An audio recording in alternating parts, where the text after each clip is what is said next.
अस्सलाम वालेकुम दोस्तों, वेलकम करते हैं जी अपने YouTube channel Khanewal tractor and cars ਦੇ ਵਿੱਚ। ਅੱਜ ਆਪਣੇ ਦੋਸਤਾਂ ਵਾਸਤੇ ਦੋਸਤਾਂ ਦੀ ਰਿਕੁਐਸਟ ਵੀ ਸੀ, ਜਿਸ ਤਰ੍ਹਾਂ ਸੀਜ਼ਨ ਵੀ ਆ ਰਿਹਾ ਕਿ ਥ੍ਰੈਸ਼ਰ ਦੀ ਵੀਡੀਓ ਬਣਾਓ ਤੇ ਥ੍ਰੈਸ਼ਰ ਆ ਚੁੱਕੀ ਹੈ। ਨਿਊ ਗੋਸੀਆ ਵਾਲਿਆਂ ਦੀ ਥ੍ਰੈਸ਼ਰ ਹੈ।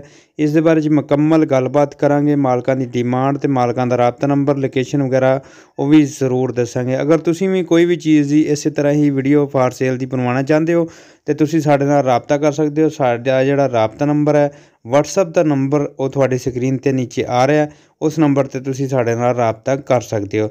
2015 ਦਾ ਮਾਡਲ और साफ़ सुथरी हालत बिल्कुल अच्छी हालत वेट वगैरह मुकम्मल तुहानूं विखाने नज़दीक तो अंदरों जिहड़ा टिप्पां वगैरह वो भी और चाल वगैरह छानने वगैरह मुकम्मल तुहानूं विखाने ताकि तुहानूं जिहड़ा वा डिमांड भी वो भी मुनासिब जी डिमांड है, कोई ज़्यादा डिमांड नहीं है इस थ्रैशर दी।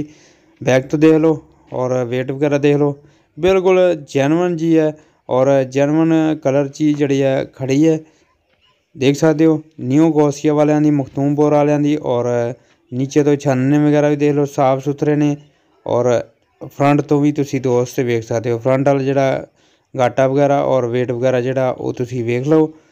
बाकी अगर डिमांड की गल करिए तो 4 लाख रुपया डिमांड कर रहे हैं, मौके पर कमी पेशी हो जाएगी। लोकेशन की अगर गल करिए तो साहीवाल की लोकेशन है। अंदरों टिप्पा वगैरह भी देख लो, बहुत ही घट चली हुई थ्रैशर है। अगर कोई दोस्त लेना चाहता हो तो राबता नंबर है तुसी देख सकते हो स्क्रीन ते, इस नंबर ते तुसी WhatsApp ते राबता कर सकते हो। तो अंदरों भी वेख लो, टिप्पा भी न्यू ने और बिल्कुल मुनासिब जी कीमत है और साफ़ सुथरी हालत च तुहानूं थ्रैशर मिल जाएगी। अगर कोई दोस्त खरीदना चाहता हो तो राबता कर सकता है। दुआवां च जरूर याद रखियो। अल्लाह हाफिज़।